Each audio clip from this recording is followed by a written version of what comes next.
Buenos días, mi nombre es Elizabeth Córdoba Ojeda y estoy presentando mi actividad de la unidad 2 correspondiente a la asignatura de Psicología de la Nutrición. Con mi actividad 2, clasificación de los trastornos alimentarios. A manera de introducción, en esta actividad 2, voy a utilizar el DSM-5, que es el Manual Diagnóstico Estadístico de Trastornos Mentales, y en él se encuentra una guía de consulta que nos permite, a través de criterios diagnósticos, el poder establecer el tipo de trastorno que puede presentar el paciente. Y partiré, a manera introductoria, de lo que es un trastorno mental, el cual es un síndrome caracterizado por una alteración que es clínicamente significativa en el estado cognitivo. La regulación emocional o el comportamiento de un individuo va a poder reflejar la disfunción de los procesos psicológicos, biológicos o del desarrollo que van a subyacer en su función mental. Habitualmente los trastornos mentales van asociados a un estrés significativo, a una discapacidad, ya sea social, laboral o de otras actividades que se consideran importantes. Y uno de los trastornos de donde partiré, que son trastornos de la conducta alimentaria, es el llamado pica. Estas alteraciones son de carácter psicológico y tienen repercusiones en el estado de la nutrición, debido a que se manifiestan perturbaciones o bien llamadas desviaciones en los hábitos alimentarios. Para que podamos determinar que existe este tipo de alteración, se cuenta con criterios diagnósticos en el DSM-5, entre los cuales tenemos la ingestión persistente de sustancias que no son nutritivas o no alimentarias durante un periodo mínimo de un mes. Otro de los criterios es la ingestión de sustancias igual no nutritivas e inapropiadas, que van a ser inapropiadas en el grado de desarrollo del individuo. Asimismo, también tenemos el comportamiento alimentario que no forma parte de la práctica culturalmente aceptada o socialmente normativa, como pudiera ser el hecho de que el individuo esté consumiendo tierra, cabellos, etc.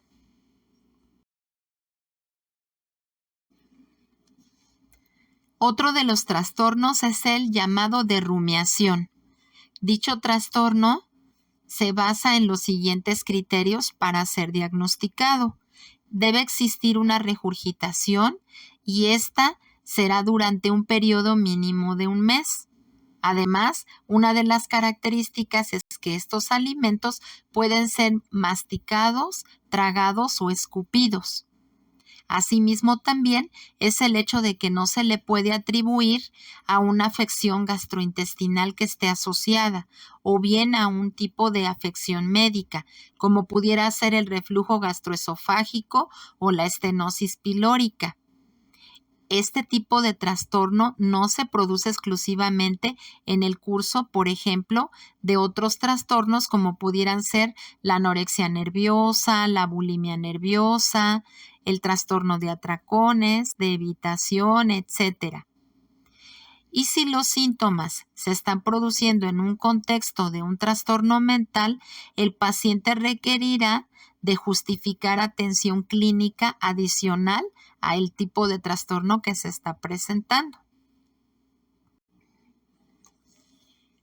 En el caso del trastorno de evitación, o llamado también de restricción de la ingestión de alimentos, vemos cómo en términos generales este considera criterios diagnósticos donde existe una falta de interés aparente por comer o con características organolépticas de los alimentos como justificación, porque existe una preocupación acerca de las consecuencias repulsivas del simple hecho de comer.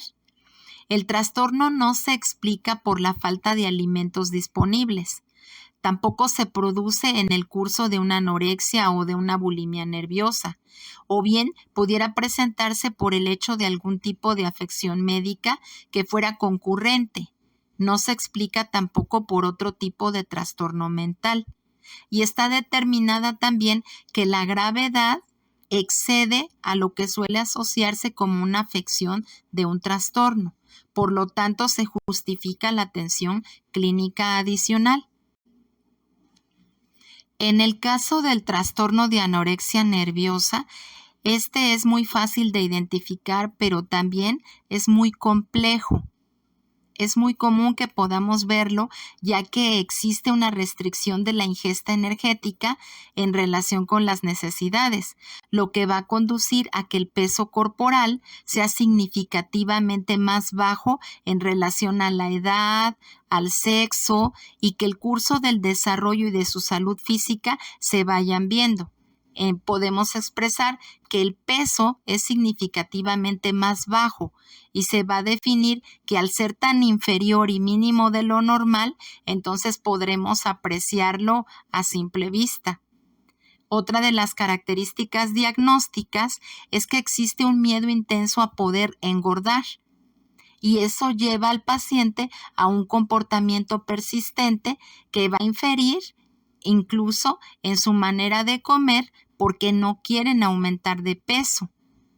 Quieren mantenerlo bajo, y su apreciación siempre va a ser el hecho de que a pesar de que tengan un peso bajo, ellos se van a estar viendo como que están obesos. Esta alteración en la forma en la que ellos mismos se van a percibir va a tener una influencia en la manera de comer y obviamente en la falta persistente de un reconocimiento de la gravedad de lo que les está ocurriendo al tener un bajo peso y al estar afectando pues esta ingesta energética en relación, como mencioné, con sus necesidades. Cabe mencionar que en la actualidad existen estándares de belleza que son poco saludables, donde cada día podemos ver cómo la delgadez se ve como sinónimo de belleza, lo cual pues va generando en las personas que empiecen a presentarse este tipo de trastornos.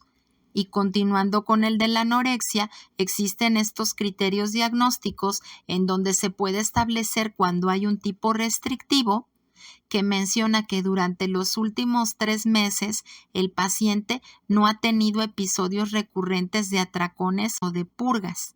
Es decir, que ha provocado un vómito o que está utilizando laxantes, diuréticos, enemas, etcétera, con la finalidad de que haya una pérdida de peso. El otro tipo es el tipo con atracones, en donde pueden utilizarse purgas, y durante estos últimos 3 meses el individuo ha tenido episodios recurrentes de estos atracones, es decir, que pueden incurrir hasta incluso en vómito autoprovocado, así como la utilización de laxantes, de diuréticos y de enemas.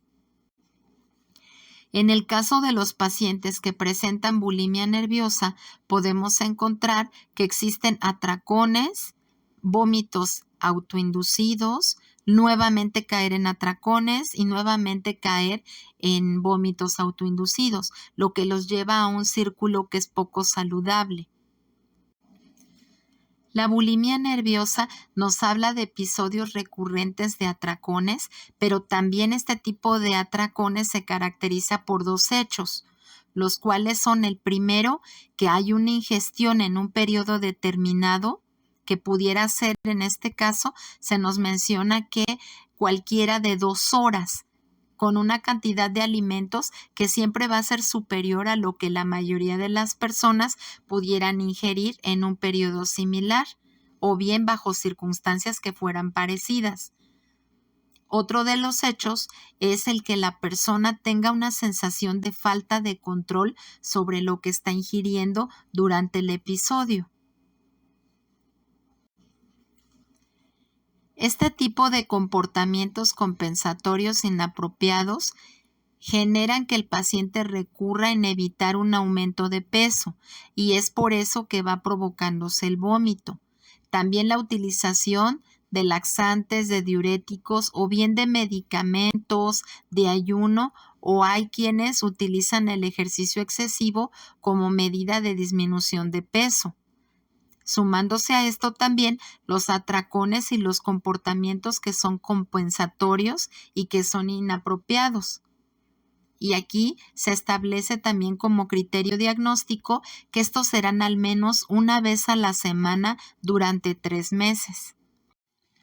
En este tipo de trastorno ya se destacan las especificaciones más particulares, así como se puede generar un criterio diagnóstico a través de la gravedad, donde se menciona que pudiera ser desde leve, cuando se presenta de 1 a 3 episodios en los comportamientos compensatorios inapropiados, esto sería a la semana, o bien en moderado, donde se establece que es de 4 a 7 veces estos episodios a la semana, grave, que sería de 8 a 13 episodios a la semana, y en extremo, que ya estamos hablando de 14 episodios que serían a la semana.